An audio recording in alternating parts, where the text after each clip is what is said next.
Nihilism is a concept that looms like a shadow over the human condition, a vast and unsettling abyss that questions everything we hold dear. It is the rejection of meaning, the dismantling of purpose, the unraveling of every structure that human civilization has carefully constructed over centuries. To embrace nihilism is to confront the terrifying possibility that existence is fundamentally void of intrinsic value, that morality is a construct, and that every action, belief, and institution is built upon foundations of illusion. At its core, nihilism is not simply a rejection of belief, but a deep, unflinching gaze into the void. It is a philosophy that refuses to accept comforting illusions, and instead demands that we face reality in its most raw, unfiltered form. For some, this leads to despair; for others, to liberation. It is the question that lingers in the silence of the night, the whisper that haunts our thoughts when we strip away all distractions. What if nothing truly matters? The roots of nihilism stretch back to the dawn of human thought. Philosophers have long grappled with the nature of truth, reality, and purpose in ancient Greece. The skeptic Gorgias proclaimed that nothing exists, and even if something did exist, we could never truly know it. His radical skepticism foreshadowed the deeper existential doubts that would define nihilism in later centuries. But it was not until the 19th century that nihilism took on a more structured and forceful identity. Friedrich Nietzsche became its most famous prophet, declaring that God is dead. This was not a triumphant proclamation, but a warning realization that the foundational beliefs that had guided humanity for millennia were crumbling. With the decline of religious authority, humanity was left adrift in a sea of uncertainty. Without God, without objective truth, what remained? What could replace the moral and philosophical structures that had governed human existence? Nietzsche feared that this loss of meaning would lead to a profound crisis, a descent into despair, where people, stripped of their guiding principles, would either succumb to hopelessness or desperately cling to fabricated illusions. He saw nihilism as both a danger and an opportunity. It was a void that could consume those too weak to face it, but could also serve as a blank canvas upon which new values could be created. Dostoevsky, the Russian novelist, explored nihilism in his works, portraying characters who wrestled with its implications. In Crime and Punishment, Raskolnikov justifies murder by believing in his own superiority, only to be crushed under the weight of his own conscience. In The Brothers Karamazov, Ivan Karamazov argues that if God does not exist, then everything is permitted a thought that leads to chaos and suffering through his characters. Dostoevsky showed the psychological torment of those who try to live without meaning, revealing the dangers of unchecked nihilism. The 20th century saw nihilism take new forms as the world was shaken by war, destruction, and disillusionment. Existentialists like Jean-Paul Sartre and Albert Camus confronted the void in their own way. Camus, in particular, introduced the idea of the absurd, the recognition that human beings seek meaning in a universe that offers none. The absurd is the clash between our desire for purpose and the silent, indifferent cosmos.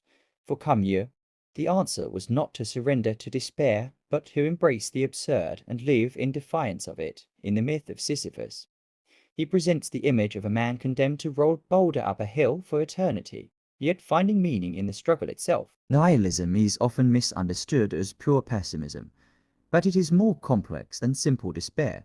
It is a confrontation with reality as it is, without embellishment. It forces us to ask, if there is no inherent meaning, should we create our own? Should we accept the void, or resist it? These questions have no simple answers, but they shape the philosophical landscape of modern thought. To understand nihilism fully, one must experience it not just as an intellectual concept, but as a lived reality. It is in the moments of solitude, in the silence that follows deep reflection, that the weight of nihilism is truly felt. It is the realization that all structures, societal, religious, and even personal, are constructs, and that behind them lies only the vast, empty space of existence itself. And yet, in this void, there is freedom, a freedom that is both exhilarating and terrifying. The freedom to define our own purpose, to shape our own reality, to decide what matters in a world that offers no inherent guidance. Some will recoil from this responsibility, seeking solace in old certainties, while others will embrace it, forging their own path through the abyss. But the void remains, always watching, always waiting, and the question lingers. What do we do when nothing matters? If nihilism is the rejection of meaning, then what remains for those who embrace it? What happens when one truly accepts that nothing has inherent value, that morality is a human construct, and that all efforts, no matter how grand, ultimately dissolve into the void? To stare into the abyss is one thing, but to step into it, to surrender to it completely, is an experience few can endure without breaking. Some who encounter nihilism feel a deep existential dread.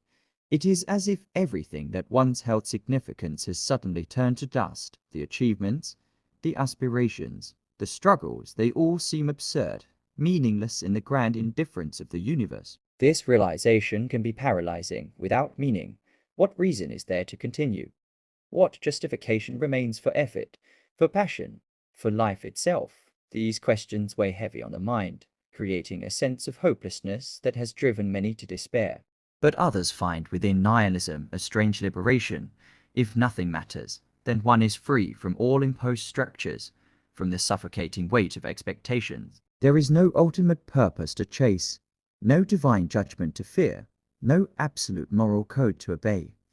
In this way, nihilism can be an escape, a shedding of burdens, a release from the need to conform to illusions. When all meaning is stripped away, what remains is pure existence, raw and unfiltered. Yet even in this newfound freedom, a paradox emerges. If nihilism frees us from meaning, does it not also strip away the very foundation upon which freedom itself is built? If choice has no consequence, if life and death are equal in their insignificance, then what is the point of anything? This is the great contradiction at the heart of nihilism. It grants liberation, but threatens to render that very liberation meaningless. For some, this contradiction leads to apathy. If nothing has value, why act? Why create? Why love? Why strive? This state of detachment, often referred to as passive nihilism, manifests as a deep indifference to the world. It is a numbness, a withdrawal from engagement, a slow erosion of the will. The passive nihilist does not rage against meaninglessness. They simply cease to care. But there is another path.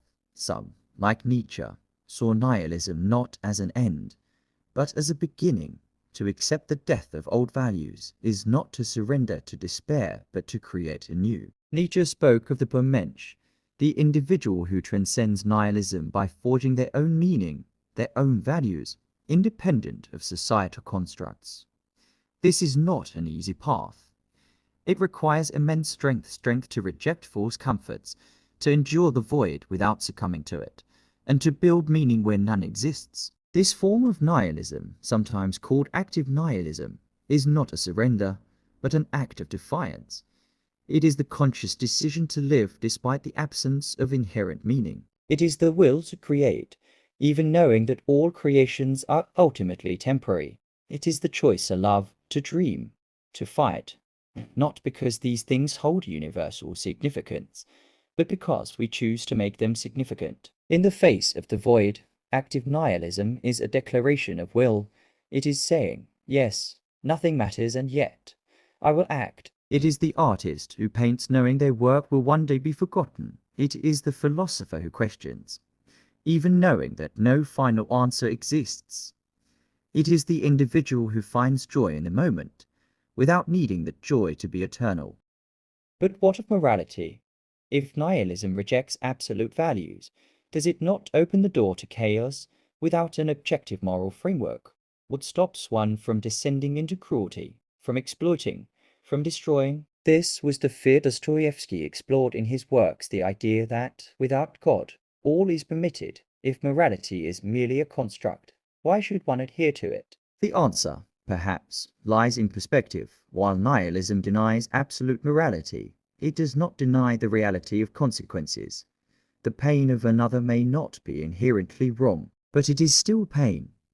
The destruction of the world may not be objectively evil, but it is still destruction. Acknowledging the lack of universal meaning does not raise the experiences of individuals, the suffering they endure, or the joy they seek. And so, A new form of ethics emerges, not one built on divine commandments or rigid doctrines, but on understanding, on empathy, on the recognition that while nothing is absolute, our choices still shape the world around us. A nihilist can reject inherent morality and still choose kindness. A nihilist can deny universal truth and still fight for justice. The absence of objective meaning does not necessitate cruelty. Rather, it demands that we take full responsibility for the meanings we create. Thus, nihilism is not the end of philosophy, but its ultimate challenge. It forces us to ask the hardest questions, to strip away every assumption, to confront the void without flinching. It is not for the faint of heart. Many who face nihilism retreat, seeking comfort in religion, in ideology, in distraction. Others remain trapped within it, unable to move beyond despair. But a rare few embrace it fully, and in doing so, they find something beyond nihilism itself. They find the power to create, not because the universe demands it, but because they choose to.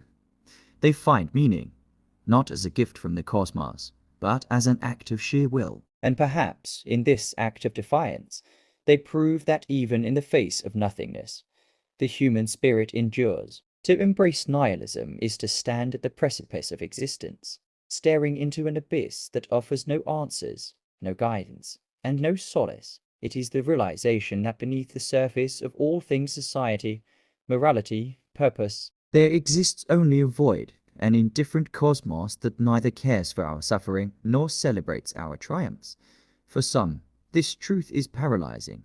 For others, it is the beginning of true freedom. But freedom from what? If nihilism strips away all imposed meaning, then what remains to define our existence? This is the paradox of nihilism. In rejecting external structures, one does not escape existence itself. The body still breathes, the mind still thinks, time still moves forward, even in the absence of objective purpose.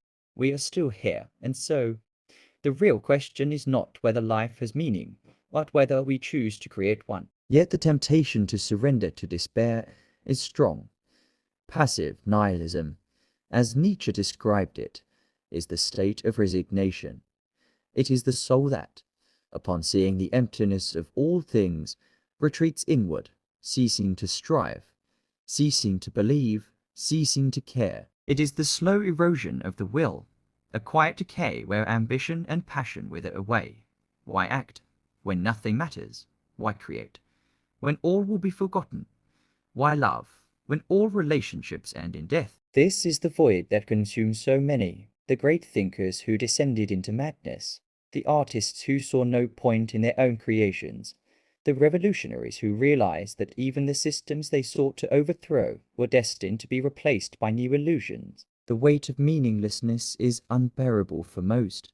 It crushes the weak, trains the strong, and leaves in its wake a world of ghosts, people who live, but do not feel alive. And yet, there is another path, the path of active nihilism, the path of those who do not merely stare into the abyss, but who walk through it, who emerge on the other side transformed. This is the path of the creator, the individual who, in the face of meaninglessness, chooses to create their own meaning. It is not an easy path. It demands strength, not of the body, but of the soul. It requires one to forge values not because they are true, but because they are chosen. To become an active nihilist is to declare war against despair. It is to wake each day and decide, against all odds, that life is worth living not because the universe commands it, but because you will it to be so. It is the artist who paints, knowing their work will one day be forgotten. It is the philosopher who questions, knowing there are no final answers. It is the lover who loves, knowing that all love is temporary. This is the will to power, the ability to stand alone in a meaningless world and to declare, I will create. It is the foundation of all human progress, all art, all innovation. The greatest minds in history were not those who blindly followed given meanings, but those who defied them, who shattered the illusions of their time and built something new in their place. But there is danger in this path as well. Without an objective morality, what stops one from descending into chaos, if nothing is inherently right or wrong? Does this not open the door to absolute destruction? This was the fear Dostoevsky wrote about the idea that, without God, all is permitted, and indeed, history has shown the horrors that can emerge when morality is abandoned entirely. Yet true nihilism is not mere destruction. It is not an excuse for cruelty, nor a justification for violence. To be an active nihilist is not to embrace chaos, but to take responsibility. It is to recognize that, without external meaning, all meaning must come from within. It is to understand that morality is not something imposed upon us, but something we must construct, deliberately and with great care. And so, the active nihilist chooses, they do not obey laws because they are commanded to, but because they understand the consequences of action. They do not seek power for power's sake, but because they see power as the ability to create. They do not fall into despair, because they have learned that despair is a trapper cage that serves only to keep one from moving forward. To live as a nihilist is to live without certainty. There are no final truths, no universal answers, no promised rewards. But in this uncertainty, there is also possibility, for if nothing is fixed, then everything can be changed. If there is no destiny, then the future is open. If life has no inherent meaning, then the meaning we create is entirely our own. And perhaps, in the end, this is the great secret of nihilism, not that it denies life, but that it demands we live it more fully than ever before. To grasp this idea in its entirety, one must first shed the weight of inherited beliefs. It is not enough to simply question authority. One must question everything, every assumption, every tradition. Every so-called universal truth must be placed under scrutiny. The gods of the past must die, but so too must the gods we create in their place. For even the rejection of meaning can itself become a new form of dogma. Many who call themselves nihilists do not truly embrace nothingness, but merely replace one illusion with another. They reject religion, only to become zealots of cynicism. They dismiss morality, only to become enslaved by hedonism. They claim to see the world as it is, but in truth, they only see their own despair reflected back at them. True nihilism requires more than rejection. It requires transcendence. To stand beyond all systems, to see all structures as temporary and subjective, and yet to move forward anyway, to create without illusion, to act without the need for justification, to love without expectation of permanence. This is the ultimate test. Can one live a life devoid of certainty and still find joy? Can one build without believing in permanence? Can one accept death, not as an enemy to be feared, but as an inseparable part of existence? If one can, then nihilism is no longer a burden, it is a liberation. Because if there is no ultimate purpose, then we are free to define our own. If there is no inherent morality, then we are free to construct our own ethical framework. If there is no higher authority dictating our fate, then we are truly, fully responsible for our own existence. This responsibility is terrifying, but it is also empowering, for it means that, in the face of nothingness, we are still here, we still have the ability to create, to think, to love, to act, and in that, we find not a reason imposed from above, but a reason we carve out with our own hands. And maybe, just maybe, that is enough. Nihilism stands as the great eraser, wiping away illusions, dismantling every structure we once believed to be unshakable. For those who embrace it, there is an inevitable confrontation with the realization that everything we hold dear is but a fleeting arrangement of matter and perception. This void can feel suffocating, an abyss that consumes the spirit. But what if, instead of resisting it, we allow ourselves to fall, to embrace the nothingness? When we let go of the desperate need for inherent meaning, we begin to see the world as it truly is, raw, unfiltered, and indifferent. And yet, within this bleak landscape, a strange form of liberation emerges. The chains of obligation, the imposed structures of morality and purpose, all dissolve into the ether. What remains is pure potential and existence untethered from the weight of expectations. At this stage, many will find themselves at a crossroads. One path leads to apathy, to the passive nihilism that Friedrich Nietzsche so vehemently opposed. Those who walk this road resign themselves to meaninglessness. using it as an excuse to abandon action, to sink into self-destruction or lethargy. The other path, however, is one of transformation and active nihilism that does not deny the void but instead chooses to build upon it. To construct meaning from nothing is the greatest act of defiance. If the universe offers no inherent purpose, then we are free to create our own. This is where true strength is tested, not in blind adherence to tradition, nor in hopeless surrender to despair, but in the audacity to carve out a personal truth amidst the chaos. This is the will to power, the drive to assert oneself despite the nothingness, to become the creator rather than the victim of a meaningless world. Yet, the struggle does not end here. Even those who embrace active nihilism must contend with the weight of their own freedom. The absence of universal truths means that every choice, every value, must be self-determined. There is no divine justice, no cosmic scale to balance right and wrong. Responsibility falls entirely upon the individual, a burden that many are unwilling to bear. This is where nihilism intersects with existentialism, the philosophy that, in the face of absurdity, we must create our own purpose. The likes of Jean-Paul Sartre and Albert Camus argued that, while life has no predetermined meaning, we have the power to define it for ourselves. The absurdity of existence is not a curse, but a challenge, to live fully despite knowing that all will eventually fade. And so, the question remains, if nothing matters, then what do you choose to make matter? Do you retreat into despair, or do you forge ahead, creating a life that, while temporary, is uniquely your own? For those who choose creation over destruction, nihilism does not end in hopelessness, but in rebirth. It is the shedding of old skins, the burning of false idols, and the emergence of a new self, one that does not rely on external validation, that does not seek a higher authority to bestow meaning.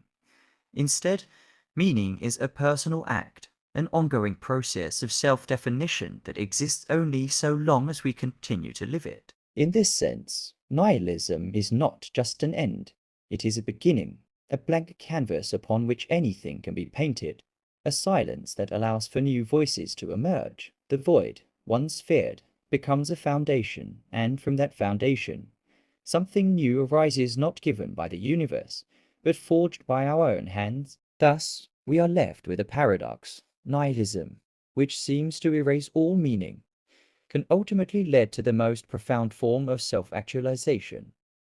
It is the fire that burns away illusion, the storm that clears the debris of outdated beliefs. What remains is the individual, standing alone against the void, and yet more alive than ever before. To live without meaning is not to live without purpose. It is to embrace the freedom to create purpose anew, every single day. Nihilism is not just an abstract concept. It is an experience, a shift in perception that can alter the way we engage with reality for those who encounter it deeply. The realization of meaninglessness is not just intellectual. It is emotional, visceral, and, at times, even painful. It is the unraveling of long-held beliefs, the collapse of illusions, and the sudden confrontation with an indifferent universe. This process, while liberating for some, can be deeply unsettling for others. The human mind is not naturally built for emptiness. It CIVs patterns, seeks purpose, and yearns for connection. When these are stripped away, a profound sense of existential anxiety can emerge. Some describe it as an overwhelming loneliness, a feeling of drifting without anchor or direction. Others experience it as an oppressive silence, a void that swallows all motivation and joy. This is the psychological weight of nihilism, the burden of recognizing that everything we once thought mattered may, in fact, be nothing more than an illusion. The emotional stages of confronting nihilism, much like grief. Confronting nihilism often comes in stages. First, there is denial and unwillingness to accept that meaning might not exist. This is when people seek comfort in distractions, immersing themselves in routine, entertainment, or even work, avoiding the deeper questions at all costs. When distractions no longer suffice, anger often follows. This can manifest as frustration with societal norms, with religion, or even with those who seem content in their beliefs. Then comes bargaining, a desperate attempt to reclaim meaning, even if it means constructing it artificially. Some turn to ideology, some to spiritualism, and others to rigid personal philosophies. But when these fail to hold, depression sets in, the deep, sinking realization that no external force can provide meaning in a meaningless universe. This is where many remain lost in a void of apathy and detachment. But for those who push through, acceptance becomes possible. Acceptance does not mean returning to old illusions. Rather, it means recognizing that meaninglessness itself is neutral. It is neither good nor bad. It is simply what is. How people cope with the void. In this stage, individuals react in different ways. Some retreat into escapism, numbing themselves with distractions to avoid facing the void. Others embrace hedonism, indulging in pleasure as a way to find temporary meaning in an otherwise meaningless existence. And then there are those who spiral into despair, struggling to find any reason to continue. It is in this moment that the confrontation with nihilism becomes a psychological battle, a test of whether one will succumb to meaninglessness or transcend it. Yet, the mind is also adaptable. Just as it can be disturbed by the loss of meaning, it can also reconstruct it. The question is not whether meaning exists, but whether we are willing to create it. This is where the role of perspective becomes crucial. If nihilism is accepted as the end of meaning, it leads only to emptiness. But if it is seen as an opportunity, a chance to redefine one's own existence, then it becomes a catalyst for transformation, the rebuilding of meaning. For some, this transformation takes the form of art. Creativity becomes an outlet through which meaning is expressed, even if that meaning is subjective and fleeting. Others turn to relationships, choosing to build personal connections as a source of fulfillment. Some find solace in philosophy itself, exploring the nature of existence, not to find absolute answers, but to engage in the act of questioning. This shift in mindset can be powerful. Instead of seeing life as a tragedy, one can see it as a blank canvas, one that can be painted with whatever colors and shapes we choose. This is where existentialism and absurdism come in, offering a way forward beyond the abyss of nihilism. The paradox of nihilism, freedom and responsibility. The paradox of nihilism is that, while it negates inherent meaning, it also frees us from the need to conform to any imposed ideology. It allows us to experiment, explore, build, and destroy as we see fit. This freedom can be terrifying, but it is also empowering. It means that everything from the smallest joy to the most profound suffering is ours to define. Yet, the weight of this freedom can be unbearable. Not everyone is ready to accept the responsibility of self-created meaning. For those who struggle with nihilism, finding stability is essential. Stability does not mean returning to old illusions, but rather developing a personal framework that makes life bearable. Some find solace in mindfulness, living in the present without being consumed by existential dread. Others turn to stoicism, accepting the indifference of the universe while focusing on what they can control. Some embrace existentialism, choosing to create meaning despite its arbitrary nature. And then there are those who follow absurdism, laughing at the absurdity of existence while still choosing to engage with it. The ultimate challenge of nihilism. In the end, nihilism is not the enemy. It is a tool, a lens through which we can strip away falsehoods and see reality for what it truly is. Whether that reality is unbearable or liberating depends entirely on how we choose to engage with it. For those who can look into the abyss and not turn away, a new form of existence becomes possible, one not dictated by external forces, but by the individual alone. The void may remain, but it no longer needs to consume us. Instead, it becomes a space where new meanings, however temporary, can be built. And in that space, we are free. The burden of awareness is something few can fully grasp until they are forced to confront it. To recognize the absence of inherent meaning in life is not just an intellectual realization. It is an existential shift that alters the very experience of being alive. Every structure of belief, whether religious, philosophical, or cultural, ceases to provide comfort. The once assumed notions of morality, purpose, and destiny dissolve, leaving an individual stranded in the vast openness of an indifferent universe. This is the essence of existential nihilism, the belief that life has no predetermined purpose, and that human existence is no more significant than the fleeting movement of the stars. For some, this realization is liberating.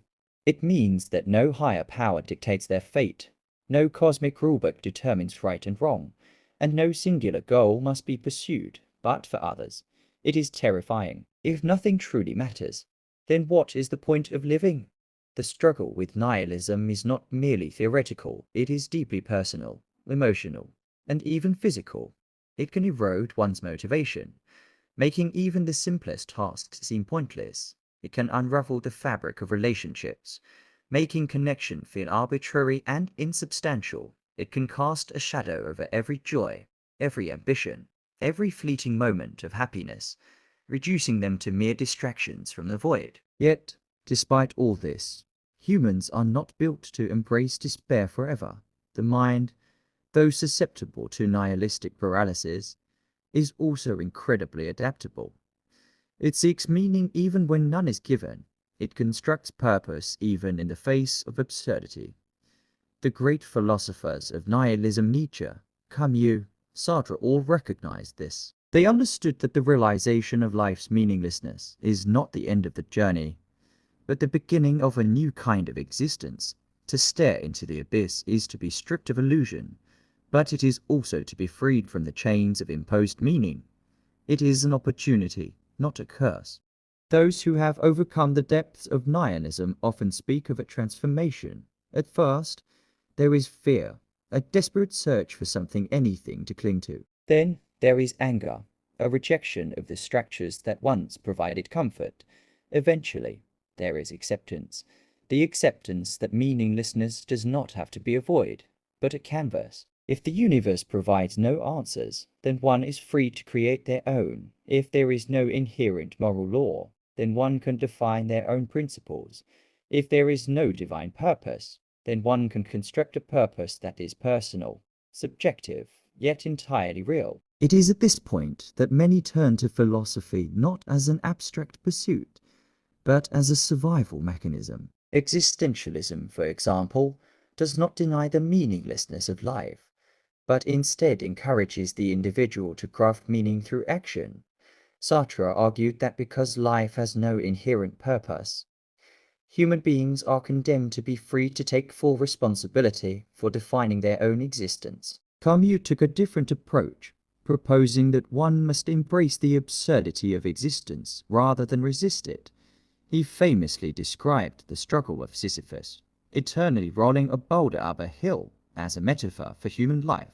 If the struggle is inevitable, then one must learn to find joy in the struggle itself. For others, the answer is not found in philosophy, but in creativity. Many of history's greatest artists, writers, and musicians were deeply influenced by nihilism. Yet they did not let it destroy them. Instead, they used it as fuel. They understood that while life may have no objective meaning, the act of creation itself can be profoundly meaningful. A painting, a poem, a piece of music, these are not universal truths, but they are expressions of something real, something deeply human. In creating, one asserts their existence against the void. In shaping something out of nothing, one reclaims a sense of purpose. But meaning does not always have to be found in grand acts of creativity or philosophy. Sometimes it is found in the small moments, the quiet conversations, the shared laughter, the fleeting moments of connection. The universe may be indifferent, but humans are not. A simple act of kindness, though insignificant on a cosmic scale, is deeply significant to the person who receives it. A moment of love, though fleeting in the grand timeline of existence, is still a moment worth experiencing. This is perhaps the ultimate realization that one must come to when confronting nihilism. Meaning does not have to be universal to be real. A sunset, a song, a conversation, none of these change the fact that existence is temporary and without divine purpose. But they matter in their own way. They matter because we choose to let them matter.